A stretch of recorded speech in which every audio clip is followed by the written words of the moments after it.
Bonjour à tous et bienvenue sur cette deuxième data room de l'année. On est au mois de février. On va vous faire un point en tout cas sur le mois de février, on est au mois de mars. J'ai toujours le plaisir de recevoir Giulio de 3 à Data. Salut Giulio. Salut à toutes et bonjour, bonjour Thibaut pour l'invitation, merci encore.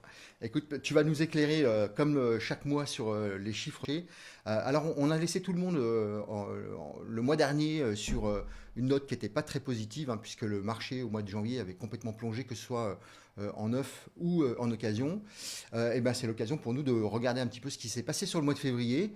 Et de regarder un petit peu quelles ont été les tendances. Alors moi, ce que j'ai noté, tu me dis, tu me corriges, hein, mais c'est que sur le mois de février, on a aussi un marché du neuf, en tout cas, qui continue de plonger, puisque le marché du neuf en février plonge de 14,7%.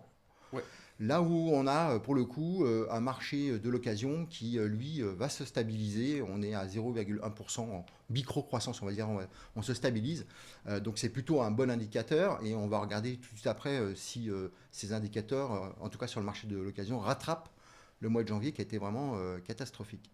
De la même manière, sur le mois de février, du coup, le marché dévisse à 3,5%.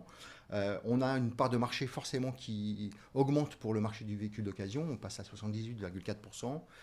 On est toujours en forte majorité sur ce marché en février, en tout cas sur de l'énergie thermique, hein. Le thermique pèse 68,4% de mémoire. Il est forcément un petit peu en baisse, comme dans la tendance qu'on a eue jusqu'à présent, mais il reste quand même assez puissant. Et on a toujours une poussée assez forte sur le marché électrique, 28%, 26% pardon, au mois de février, ouais. sur la partie électrique. Sur ce mois de février, est-ce que toi, de ton côté, tu constates des choses, des indicateurs un peu particuliers qui pourraient nous donner des indices sur cette évolution? Alors, déjà, comme tu viens de décrire, déjà tous les marchés, dans 1 minute, tu as fait un résumé parfait, je dirais. Ouais, merci, merci. On a un très fort résultat pour les marchés de neuf, parce qu'on a vraiment au moins presque 15% qui... On ne s'attendait pas surtout de cette... On sait bien qu'on a un marché qu'il est un peu ralenti, qu'il est en difficulté, mais on ne s'attendait pas Ah, il dévisse à complètement, là, le moins marché du neuf, hein. 15%. Qu'est-ce qu'on interprète, nous? On voit plutôt peut-être un peu un décalage du calendrier des commandes. Parce Ouais. qu'on avait eu des bonnes commandes vers octobre-novembre dernier. Et du coup, on a peut-être un peu un décalage du calendrier, et aussi peut-être à l'arrivée de l'usine sociale. Et sur les marchés du neuf, du coup, peut-être qu'on trouvera un peu euh, une réalisation un peu plus positive sur mars. Du coup, peut-être qu'on aura un peu un bascule de février à mars, ce qui pourrait expliquer aussi ces résultats vraiment forts, comme on vient de dire, sur les marchés du neuf. Bon, Mais effectivement, les marchés a il eu un dévisse. résultat, effectivement, et comme tu disais, qu'il n'est pas aligné sur février avec les marchés de l'occasion. Que Ouais. par contre, retrouve sa dynamique et sa stabilité, qu'on vient de dire depuis longtemps, qu'il est un marché qui est plutôt stable et qu'il est en croissance légère, mais stable et en Mhm. croissance. Et surtout, il retrouve son équilibre après un mois de janvier qui en avait dit c'était négatif, mais parce qu'il était aussi Un peu mieux disant, en tout cas, comparé que avec un les autres mois de janvier janvier, ouais, exactement. 2025 Ouais. qu'il avait été particulièrement positif. Du Ouais. coup, effectivement, les marchés d'occasion retrouvent son chemin. C'est pas vraiment encore le cas pour les marchés du neuf. Ouais, sur le neuf, on va vraiment avoir une question à se poser sur ce qui va se passer dans les mois prochains. Parce que bon, là, au mois de mars, il va y avoir aussi les journées portes ouvertes. On va voir si ça bouscule un peu le marché du neuf. Alors, ça marche aussi sur l'occasion. Et puis, on sait que le mois de mars, de manière générale, il est un peu plus fort que les 2 premiers mois de l'année. Mais là, on a vraiment un marché du neuf qui est inquiétant. Et le deuxième indicateur sur le neuf, c'est une percée quand même de l'électrique qui doit être sans doute boostée par, comme tu l'évoquais tout à l'heure, par le leasing social.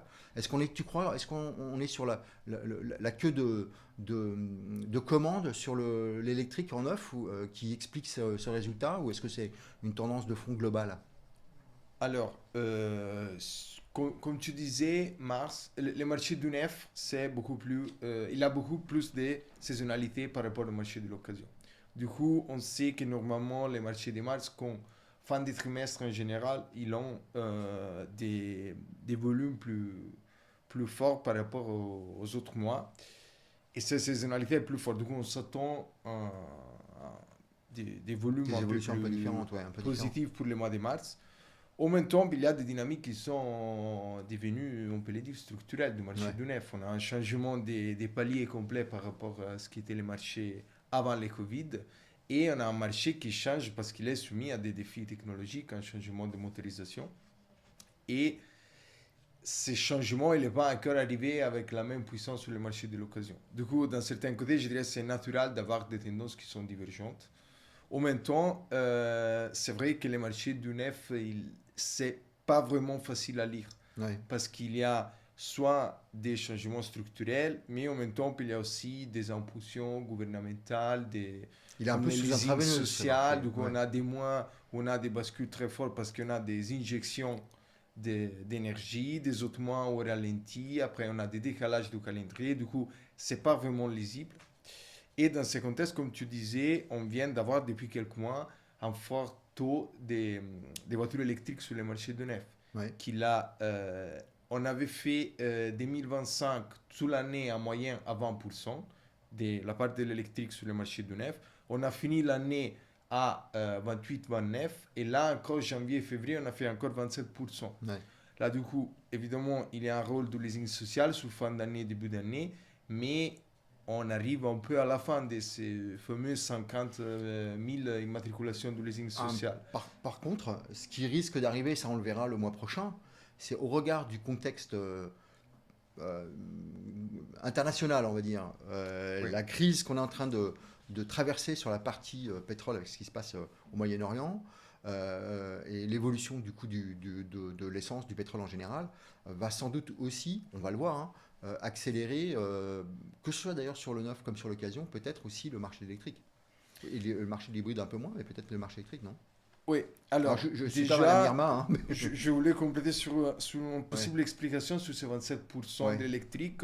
On observe aussi un très bon résultat de Tesla. Donc on a ouais, aussi un acteur qui n'était pas si positif en 2025, il avait eu une année un peu difficile, et là il a fait une politique commerciale plutôt agressive, et on observe par exemple qu'en février a été les premiers vendeurs sur le marché de l'électrique. Du d'accord, coup, on a soit un côté lié à des stratégies commerciales pour reprendre des parts de marché, et probablement on a aussi des autres facteurs structurels, comme on disait avant, sur le marché du neuf, et là ça devient encore plus compliqué. ouais, Parce que là, on n'a pas seulement des problématiques internationales, du coup géopolitiques, mais on a aussi une question d'incertitude. ouais, Et ça, c'est un gros problème, notamment sur tous les marchés, parce que l'incertitude a comme un premier impact, c'est celui de freiner les investissements. ouais, ouais, Et typiquement, la voiture, c'est une consommation durable de plusieurs années. Du coup, c'est un type d'achat qui va être freiné immédiatement par l'incertitude. Et là, effectivement, ces crises sur les carburants va peut-être impacter les mix énergétiques. ouais, ouais, ouais, C'est difficile à dire dans quelle direction et avec quelle puissance, mais effectivement, c'est un facteur. Il y a déjà dans ces jours qui circulent des chiffres sur des calculs sur combien ça peut coûter cette crise-là sur un mois de carburant. Il y a jusqu'à, j'ai lu aujourd'hui, des chiffres environ 70 euros par mois de ouais, ouais. différence entre un recharge électrique ou un recharge en essence. Mais là, ce sont des estimations. À Mhm. voir combien ça dure cette incertitude et cette crise. Ouais, c'est ça. On va voir si ça change de Ouais, manière profonde, en tout cas, les habitudes ouais. des consommateurs, des utilisateurs, des automobilistes. Alors, au global, du coup, sur ces 2 premiers mois, c'est pas complètement significatif, mais on a un marché qui est en recul de 6,3%. Un marché du neuf, lui, qui donc plonge à 11,1%. Et comme je l'évoquais tout à l'heure, même si on a un mois de février qui se stabilise sur l'occasion, il ne rattrape pas le mois de janvier. Et donc le marché de l'occasion, lui, il baisse de 4,9%. Mais cette tendance continue de creuser, enfin de faire évoluer la part de marché de l'occasion sur le marché global, hein, puisqu'aujourd'hui, on a une part de marché de 18,8%, quasiment 79% de l'occasion depuis le début de l'année, quoi. Donc on est vraiment aussi sur une tendance de fond qui est principalement liée à ce qu'on vient d'évoquer, hein, un marché du neuf qui plonge et un marché de l'occasion qui a eu un début d'année difficile mais qui recommence à se stabiliser et on verra comment ça se Tout à passe sur fait. les mois. Ouais. Parfait. Euh, Merci pour ce point. Alors si on fait un point rapide depuis le début de l'année, en tout cas sur l'occasion, hein, on va faire un peu ce focus. Les énergies fossiles pèsent toujours très lourd. Tout à l'heure, on a vu sur le mois de février, c'était toujours aux alentours de 78%. Mais le marché enfin, l'écosystème thermique sur l'occasion pèse quand même toujours 82-83% du parc de transactions en occasion, ce qui est quand même assez important, ce que j'évoquais tout à l'heure. L'électrique en occasion progresse, mais lentement, et on a quand même encore un marché du thermique qui est quand même assez fort sur l'occasion. Oui, surtout parce que, comme on a vu plusieurs fois ensemble, on a discuté, on a un gros parti des voitures qui sont vendues d'occasion sont sur des tranches d'âge plus Plus élevées. élevé, ouais. Ça c'est Et dans la continuité de ce qu'on s'était dit ouais, le mois exactement. dernier. Ouais, Effectivement, là, ouais, on est sur une vraie tendance aussi ouais.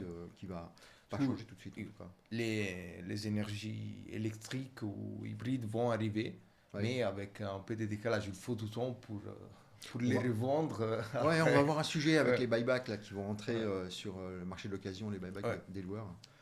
Parfait. Temps pour nous de parler de cette capsule. ouais, Ce mois-ci, on a décidé de regarder ensemble ce qui se passait au niveau régional, au niveau ouais. local, pour voir s'il y avait des disparités, en tout cas sur l'occasion, sur le marché de l'occasion. Et ben, tu vas nous en dire deux mots parce tu nous as transféré deux graphiques qui sont des cartes de France Ouais. qui sont hyper intéressantes. Vas-y, donne-nous un petit peu des infos sur ces schémas. Alors, je préparais cette carte pour voir un peu des dynamiques possiblement différentes au niveau géographique, parce qu'on parle souvent du marché national, mais après, il y a toutes des petites différences qui peut-être se dégagent plus ou moins, et on a des tendances plus ou moins fortes selon des indicateurs. C'est intéressant, je trouve aussi, pour comprendre des dynamiques qui après sont nationaux, pour Ouais. comprendre quels sont les inducteurs et les facteurs qui effectivement jouent un rôle. Et en même temps, pour Ouais, nourrir nos partenaires et ouais, membres du club locaux, ouais, Univers VO, pour savoir quand ils sont en région, où est-ce que ça exactement. avance, où est-ce que ça avance un peu moins, ce qu'il faut faire, quoi. Comme première carte, j'ai préparé ces cartes qui, comme je disais, je voulais dégager un peu des tendances de long terme. Du coup, j'ai regardé des variations entre 2025 et 2020. Donc, on Ouais, est ok. sur un période de 5 ans et on peut regarder qu'est-ce qui s'est passé sur l'année 2025 par rapport à l'année 2020. Du coup, on regarde des variations de long terme. Et je voulais regarder, premièrement, si, s'il y a eu une réduction ou une variation en général de la demande de mobilité. La Ouais. demande de mobilité est mesurée comme les transactions totaux sur le marché. Du coup, VPN plus VPO. PPO, ok. Qu'est-ce qu'on trouve? C'est que dans ces périodes-là, dans ces 5 ans, avec la Covid, avec tous les confinements qui se sont passés après, des crises énergétiques, etc., on a en général une contraction du marché presque partout en France, sauf certains départements qui ont chacun ses spécificités. On a en particulier un résultat plutôt positif pour l'Oise, Ouais. qui est par contre un peu artificiel parce qu'il est tiré effectivement dans des dynamiques de relocalisation, surtout des flottes et particulièrement aussi de l'OR. Du Ouais. coup, Ouais. ce n'est pas nécessairement un marché local ou un marché des particuliers Ouais. local. C'est un résultat un peu artificiel, comme je disais, lié à la relocalisation entreprise. Et par contre, on a une contraction presque sur tous les départements. Et les plus négatifs, comme peut-être vous pouvez attendre, c'est Paris, qui a perdu 18 000 voitures, achats de voitures en 5 ans, ça fait moins 16%, et contre un moyen par département dans la même période qu'il était de moins 3,5%.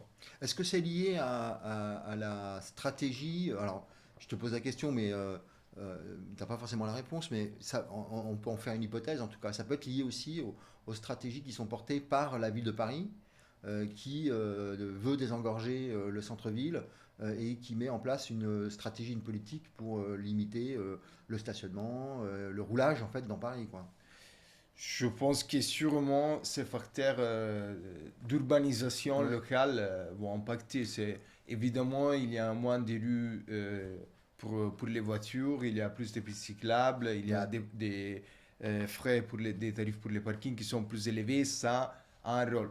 En même temps, il faut regarder aussi, j'ai cherché des chiffres, on a eu quand même à moins 4% de la population sur Paris sur cette année. Du d'accord. coup, on a eu aussi des mouvements socio-économiques et socio-démographiques. On a eu pas mal de familles qui se sont éloignées de Paris. Aussi, par exemple, avec le télétravail, c'est Ouais, plus facile d'habiter loin de Paris que par rapport au 2020.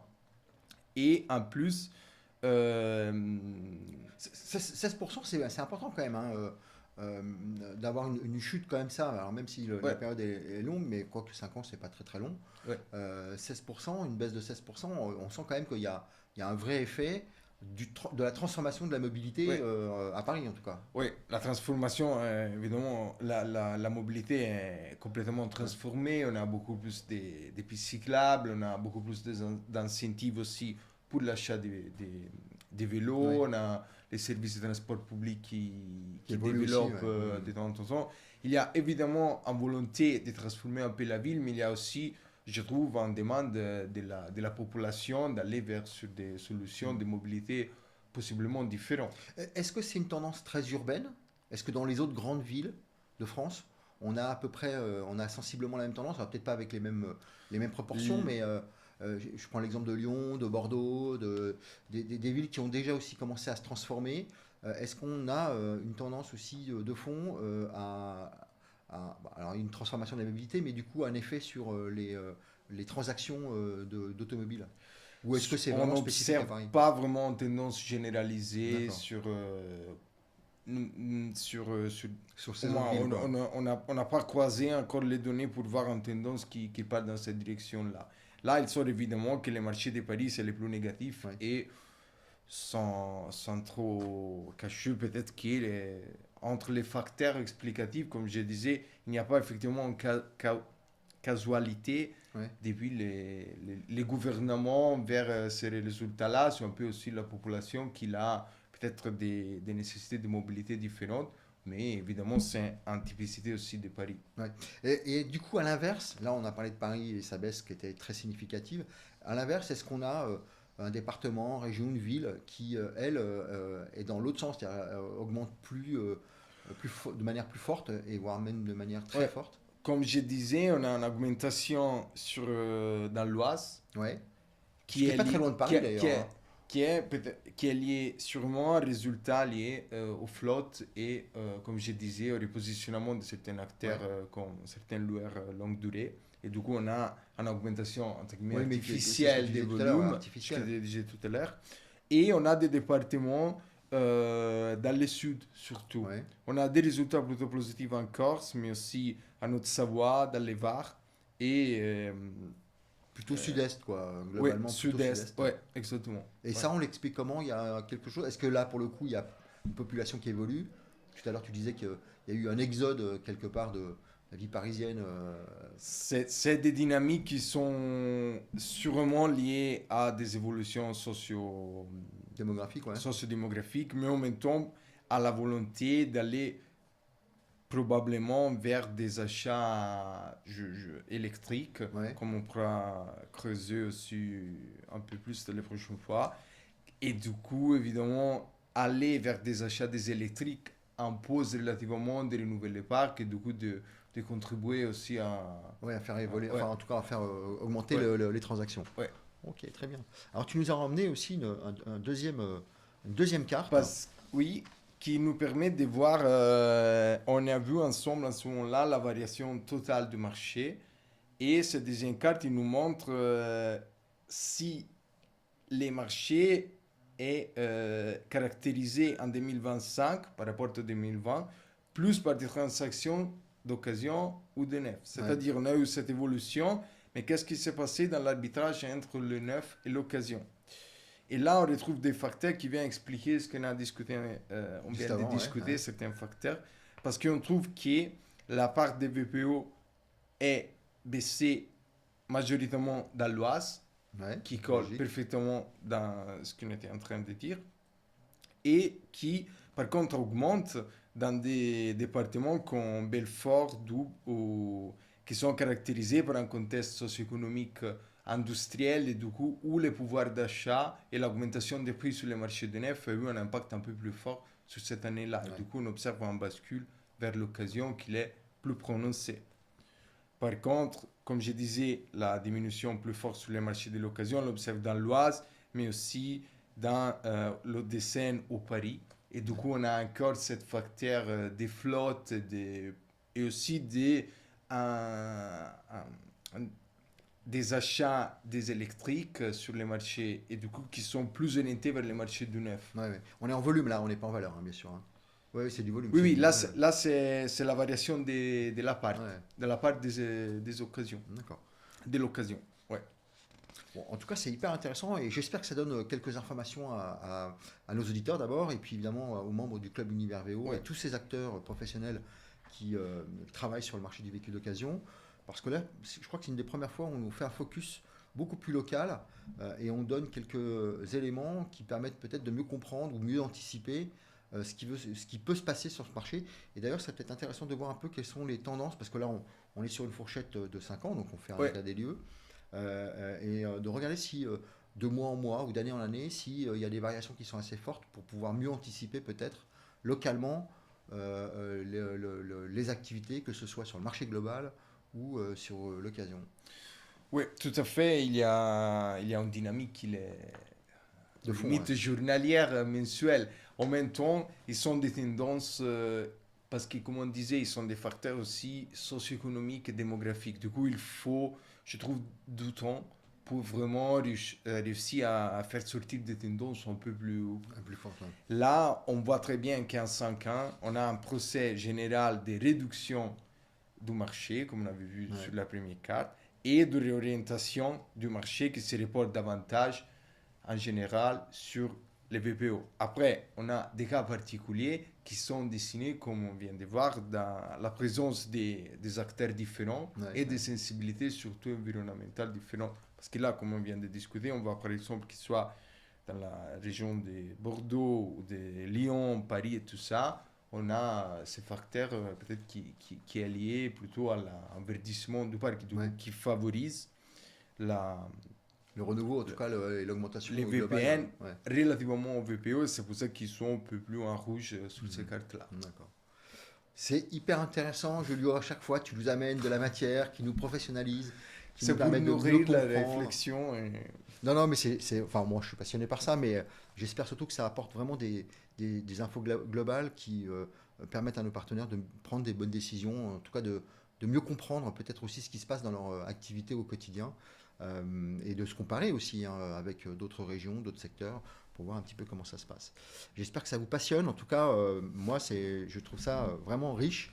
Ce qu'on peut dire donc globalement en conclusion de cette première partie sur la partie du VP, on a depuis le début de l'année un marché du neuf qui se casse la gueule, un marché d'occasion qui a tendance à se restabiliser mais qui est toujours un peu en perte, un marché de l'électrique sur le neuf qui continue d'exploser mais on va voir quels sont les effets sur le terme du leasing social et des effets géopolitiques du moment.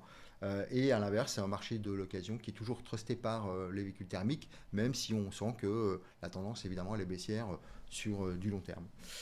Et puis avec des disparités qui sont locales, hein, on le voit maintenant. Merci pour cet éclairage, Giulio, euh, pour toutes ces infos qui nous nourrissent de manière fort intéressante. Je vais donc du coup passer maintenant à la partie sur le marché du véhicule utilitaire léger, hein, comme on le fait maintenant régulièrement dans notre data room. Focus sur le marché du véhicule utilitaire léger, un mois de février qui lui pour le coup est complètement en croissance sur les deux segments.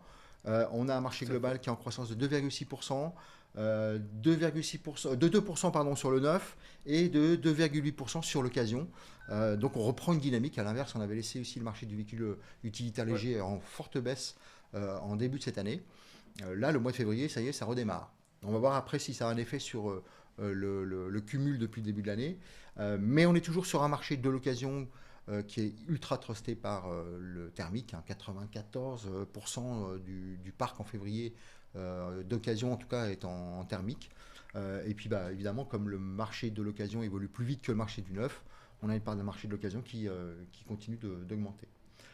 Au cumul, eh bien non, l'évolution du mois de février n'a pas permis de rattraper les résultats du mois de janvier, puisque le marché global est en léger recul de 1,6%, avec un marché du neuf qui, lui, va dire, se stabilise un peu à 0,6%, et un marché de l'occasion qui est un peu en recul de 1,9% au global. Mais on a quand même sur une part de marché de l'occasion qui est aux alentours de 73% depuis le début de l'année sur le marché du véhicule utilitaire léger.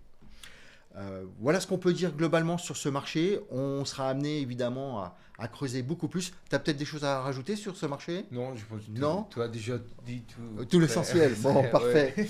Voilà, on sera amené à creuser beaucoup plus. Comme vous le savez, sans doute, on a lancé le club Univers VUL et Retail depuis le début de cette année. Et j'ai le plaisir d'ailleurs de vous annoncer qu'on a déjà plus d'une dizaine d'entreprises qui viennent de rejoindre le club pour lancer en tout cas cette nouvelle aventure. On sait qu'on a d'autres partenaires qui sont en train de frapper à la porte pour venir rejoindre en tout cas tous ces premiers acteurs. Et donc du coup, on sera amené sans doute avec Transdata à creuser encore un peu plus sur cette activité du marché du véhicule utilitaire léger qui est vraiment avec des types qui sont assez intéressants, assez évolutifs et assez dynamiques et qui nous permet aujourd'hui de faire un petit focus. Merci à tous. On vous donne rendez-vous, Julio et moi, le mois prochain pour notre prochaine Data Room. On va bien regarder ce qui se passe sur le mois de mars avec tous les événements qui se passent en ce moment et regarder un petit peu quels sont les effets sur le mois d'abord et puis ensuite au cumul. Et puis on va voir aussi comment se sort un peu le marché du neuf, hein, qui encore une fois, on l'a dit, est vraiment en difficulté. Merci à tous, bonne fin de journée et puis au mois prochain. Salut Giulio. Salut Thibaut, merci à tous.